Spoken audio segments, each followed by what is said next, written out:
She shoots, she scores. That's right, I said she. Female ice hockey players are emerging all over the world. Why do girls start hockey though? The answer remains simple: to play for their country someday. The problem, however, is that even though female hockey players have come a very long way, so has the politics that lie within it.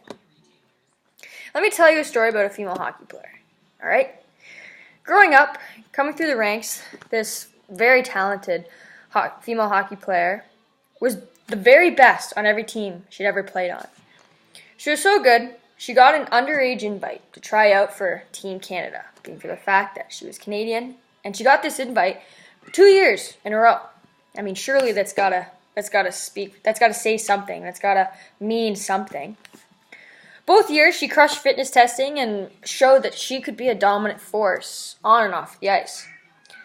The turning point, however, the craziest thing possible, is that both years, she was cut.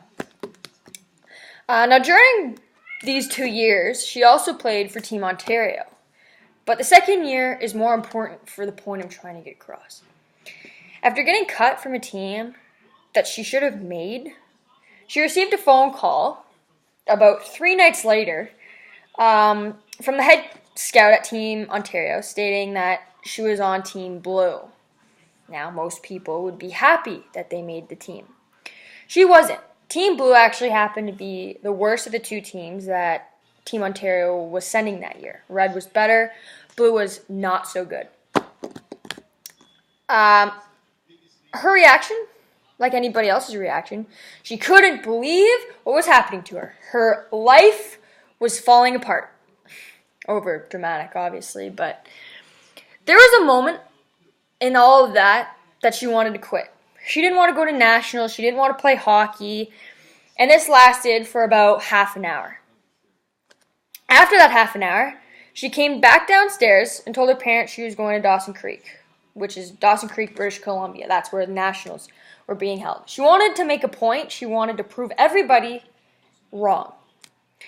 When she got there, because of her talent, she was put on third line. So normally, if you're a really good player, to keep all the lines even, you're going to throw a kid who's really good, able to move the puck. You're going to put him on third line and play with other kids to make them seem better. It was soon realized that didn't last long. She didn't belong there. She was then put on first line. She not only led her team in points, but she was tied for first overall at the national tournament for points. Now, keep in mind, when you go to these nationals, Team Canada has been picked. However, there is possibility that selections vary, kids fill in, kids take out, kids get hurt, that sort of thing. So she was really gunning for this opportunity, and she wanted to be first in line, and she wanted to make a ticket. She wanted to give herself the best opportunity she could. Well, she led her team to a national championship. She won a gold medal with Team Blue. First time it's ever been done in history. And along the way, in the semifinal, they played Team Red. And they beat the team 7-2. They didn't just beat them, they crushed them. And she had 3 points that game. 2 goals, 1 assist. And that was the team she could not make or couldn't be on. And she dominated every part of that game.